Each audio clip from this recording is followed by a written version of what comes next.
Greetings, ladies and gentlemen, and welcome to this latest edition of Tales from Outer Space. And as always, I hope that you enjoy. My God, what have I done? Written by Runner 1. Sermius sat in a room his human captors had provided. Captors. The humans hated being called that. They insisted that he was a guest of this world. But a guest or not, he was not allowed to leave. That made him a prisoner. As he sat there, he realized that his mouth was hanging open. Looking down, he noticed that his hands were shaking. Reaching up, he touched his face. It was wet where tears had been streaming down. It had dripped from his lowered jaw and mingled with the wet saltiness of his sweat-soaked clothes. 6 Skirdex years ago, a deep space relay recorded an unusual signal. It only lasted for a short while and was simple binary code, transmitted by a simple radio frequency carrier. But it had been sent at such a high power level and frequency that it must have been a cry for help. Seeing what appeared to be a distress signal, the automated deep space relay dutifully recorded the signal and then transmitted it over the quantum link to the Skirdex homeworld. Once the signal was received on Skirdex and analyzed, it was clear it had been created by some intelligence. It contained a message that seemed to describe a species in the world that they lived on. Debate had raged when the existence of the radio signal had been revealed to the Skirdex Council. It was clear that whatever species had sent the signal, they did not have any form of FTL technology at the time that it was sent. Not only that, but when the source of the signal had been found, a system orbiting a small yellow class 7 star, because it had been sent using radio waves, more than 60 Skirdex years had passed since it had been transmitted. If the signal was a distress call, whatever disaster had prompted this primitive civilization to cry out to the stars for help had happened so long ago that it was unlikely that anyone had survived. There was no point in wasting the resources to send a cruiser that far off in space lanes due to only an echo of a long-dead primitive civilization.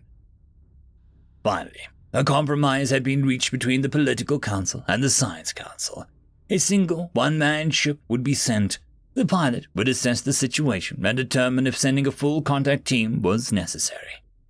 Skirdex scout ships were a marvel of modern engineering.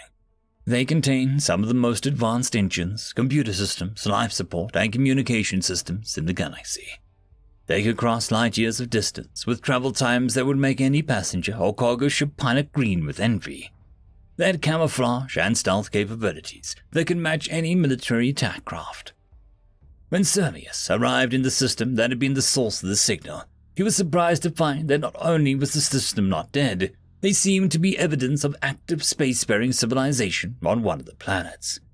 Several other planets had probes orbiting them, and the system was filled with radio communications. Perhaps this system had supported 2 inhabitable planets in the past, and the dying planet had sent the signal. However, after spending some time surveying the system, it became clear that not only was there only one planet in the system that supported life, it had been that way for a very long time. Whatever the signal had been, it had to have come from the 3rd planet in the system, a planet that had obviously not suffered any recent catastrophe to justify such a cry for help. A planet Sermi soon learned was called Earth. The signal that Skirdex assumed had been a cry for help was not a distress cry after all. It turned out to be simply a proof of concept test. A hello to the rest of the galaxy saying, "Hello, we are here. Is anyone else out there?" No one on the planet had actually expected someone to hear it, and certainly no one expected an answer. Now, as he was considering the events of the last few weeks, Sermius was sure that it should have been seen as a warning. "Why did I not just turn around and leave?" he said out loud. Once he determined the signal was not a distress call, he could have left. He could have just returned home and reported the discovery of a new inhabited world. It would have been left up to the experts to decide what to do. And in all likelihood, considering how remote this world was, it would have been years, maybe centuries, if ever, before the Skirdex ship visited a damnable world.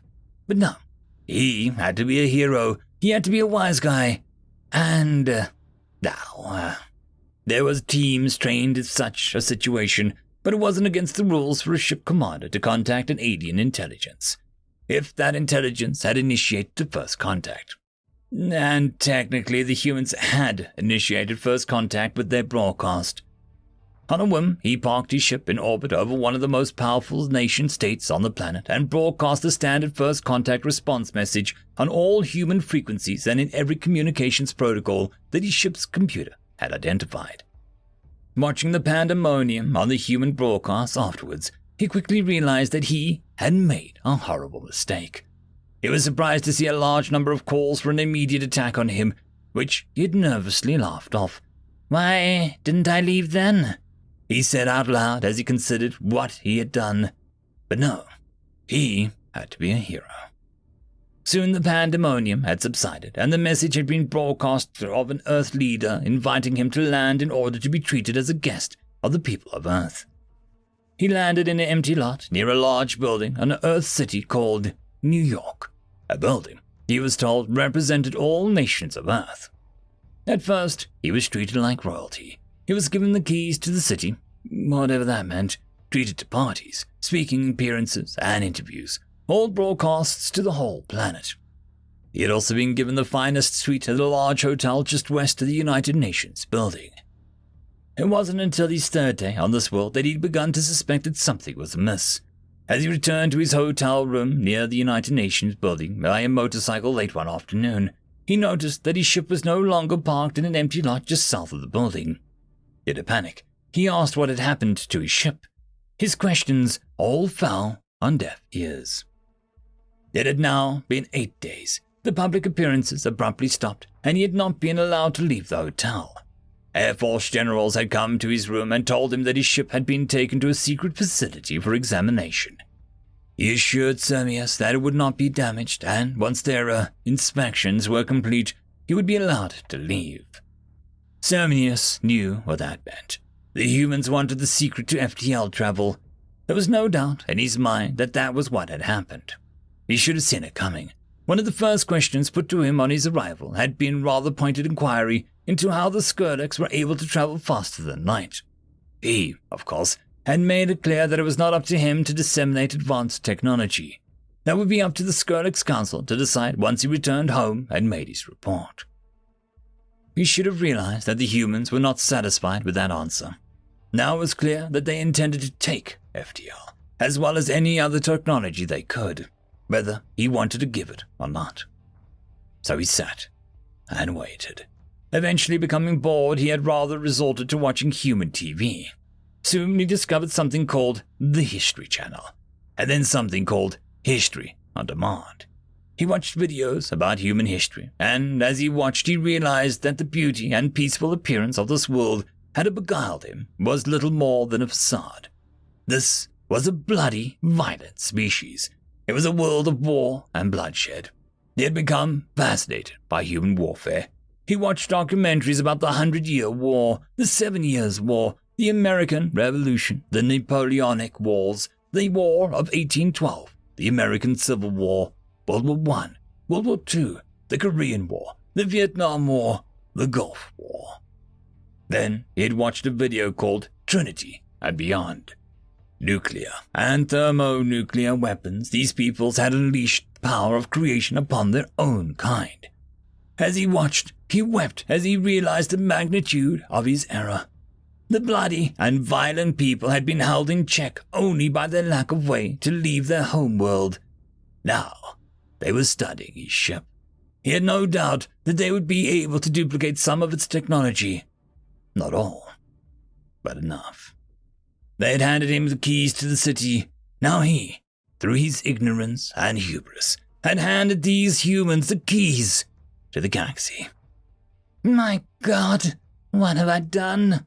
he said as he lowered his face into his hands and wept. End of story. This is a special thank you to the one, the only, the legendary Eric Hino, who has become the only Tier 6 patron. Just a quick shout out to the T5 peeps. Bob the Dragon, Cat Crab Lobster, Data Magnet, Dark Machine, Try Again 95, Pudic Yol, Astrea the Dreamer, Caspar Arnholtz, Cam Maxwell, Athelia, Meridian 117, and Jordan Bucksmorm. Thank you very much. And that, my friends, concludes this video. I hope that you enjoyed. There are links down below, both to support this channel and for the author of this fiction. Anyways, I hope you all have a fantastic one, and I'll see you next time. Cheers.